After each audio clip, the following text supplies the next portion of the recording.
তো বন্ধুরা, চিড়ের এই অজানা রেসিপি একবার খেলে কিন্তু বারবার খেতে ইচ্ছা করবে। তো একবার হলো বাড়িতে কিন্তু এই রেসিপি বানাবেন। তো দারুণ টেস্টি একটা খাবার কিন্তু এই চিড়ের অজানা রেসিপি। তো আসুন কিভাবে আমি চিড়ের রেসিপিটা করেছি সম্পূর্ণটা আপনাদের সঙ্গে শেয়ার করব, আর প্রথম থেকে শেষ পর্যন্ত দেখবেন বন্ধুরা।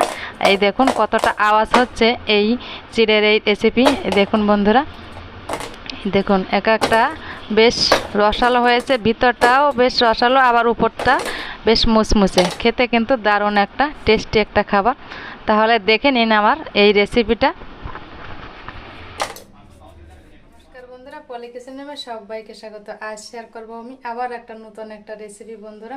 তো আমি প্রথমে বলবো না আমি আজকে কী রেসিপি শেয়ার করব। তো দেখতে থাকুন আজকের রেসিপিটা, নিশ্চয়ই আপনাদের ভালো লাগবে। আর ভালো লাগলে আমার পাশে থাকবেন, আর আমার চ্যানেলটি সাবস্ক্রাইব করে পাশে থাকবেন। পাশে থাকা বেল আইকন প্রেস করবেন পরবর্তী নোটিফিকেশন পাওয়ার জন্য।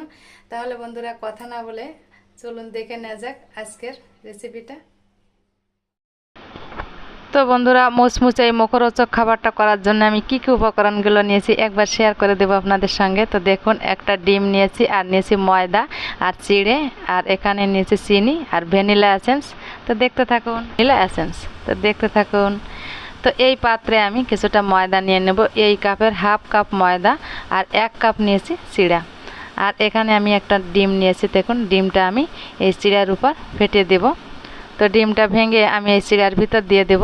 তো দেখতে থাকুন বন্ধুরা, নতুন এক রেসিপি। আর সামান্য দিয়ে দিলাম লবণ। তো লবণটা দিয়ে এবার এই চিড়া ডিম এটাই কিন্তু একটু মাখিয়ে নিতে হবে। তো আমি হাত দিয়েই সুন্দর করে একটু মাখিয়ে নেব। তো ভালো করে মাখিয়ে নিতে হবে যাতে ডিমটা চিড়ার সঙ্গে খুব সুন্দরভাবে মিশে যায়। এবার কিছুক্ষণ মাখিয়ে নেওয়ার পর এবার আমি দিয়ে দেব চিনি। তো চিনিটা দিয়ে চিড়ে আর চিনি আর ডিম এগুলো সুন্দর করে, তো উপকরণগুলোকে আমি হাত দিয়ে একটু মাখিয়ে নিব। এই কাজটা কিন্তু হাত দিয়ে করলে ভালো হবে। তো আমি হাত দিয়ে একটু ভালোভাবে মাখিয়ে নেব। আর এখানে নিয়েছি দেখুন ভ্যানিলা এসেন্স। তো ভ্যানিলা এসেন্সটা দিলে ডিমের যে একটা গন্ধ থাকে সেই গন্ধটা কিন্তু থাকবে না, এই জন্য আমি ভ্যানিলা এসেন্স ব্যবহার করব। তো আপনাদের কাছে ভ্যানিলা এসেন্স অনেকের ঘরে নাও থাকতে পারে, এখানে একটু লেবুর রস দেবেন তাতেই হবে। তো এই দেখুন, আমি এটাকে মাখিয়ে কিন্তু 5 মিনিটের জন্য একটু ঢাকা দিয়ে রেখেছিলাম। এবার আমি ঢাকনাটাকে তুলে নিব। তো তুলে নিয়ে এখানে আমি অল্প অল্প নিয়ে এই দেখুন এইভাবে একটা শেপ দিয়ে নিব, ঠিক চপের আকারে শেপ। দেখুন বন্ধুরা, তো গোল শেপ দিয়ে এভাবে একটু চ্যাপটা করে নেব যাতে দেখতে ভালো লাগে। তো আমি তো এভাবে করলাম, আপনারা আপনাদের পছন্দ অনুযায়ী শেপটা দেবেন, শেপটা দেওয়ার কোনো নিয়ম নেই। তো এরকমভাবে আমি এইগুলো বানিয়ে নিলাম। তো মোট আমার 3টে, আর এখানে 3টে, 6টা হলো এই রেসিপিটা। তো 6টাই হলো। দেখুন কিভাবে বানিয়ে নিচ্ছি, এইভাবে একটু হাত দিয়ে রাউন্ড করে একটু 5টা সমান করে দেব যাতে দেখতে ভালো লাগে। খুব দারুণ টেস্টি একটা খাবার বন্ধুরা। তো আমার সবগুলোই কিন্তু এক এক করে বানিয়ে নেওয়া হয়েছে। তো এবার আমি কড়াইয়ে দিয়ে দিলাম। কড়াইয়ে অল্প পরিমাণ তেল দিয়ে, খুব বেশি একটা তেলের দরকার কিন্তু হবে না এই রেসিপিটায়। অল্প পরিমাণ তেল দিয়ে আমি এই রেসিপিটা এক এক করে দিয়ে দিলাম। তো দেওয়ার সঙ্গে সঙ্গে তো উল্টিয়ে দেবো না, তো কিছুক্ষণ অপেক্ষা করলাম, তারপরে আমি এটাকে একটু উল্টে পাল্টে দেব।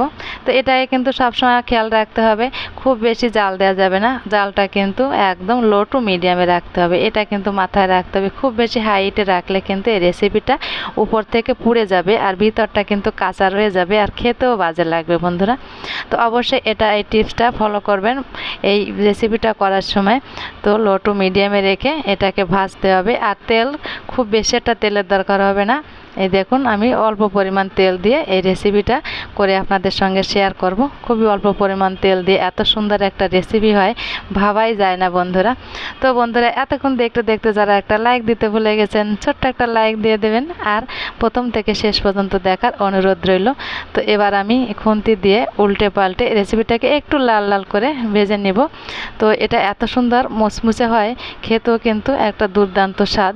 আর ওই যে ভ্যানিলা এসেন্সটা দেওয়াতে ডিমের যে একটা দুর্গন্ধ, ওই গন্ধটা কিন্তু থাকবে না। এটা কিন্তু অবশ্যই মাথায় রাখবেন, ভ্যানিলা এসেন্স দিতে হবে, তা না হলে, আর যদি ভ্যানিলা এসেন্স না থাকে তো ওখানে লেবুর রসটা দিলেও হবে। তো আমি এভাবে উল্টে পাল্টে এগুলোকে ভাজবো, একটু সময় নিয়ে কিন্তু ভাজতে হবে। এই রেসিপিটা করতে খুব বেশি তাড়াহুড়ো করলে কিন্তু হবে না, একটু সময় নিয়ে ধৈর্য ধরে এই রেসিপিটাকে আমি ভেজে নিলাম। এই দেখুন, তো ভেজে নেওয়া হলো। এবার আমি একটা প্লেটে এটাকে নামিয়ে নেব।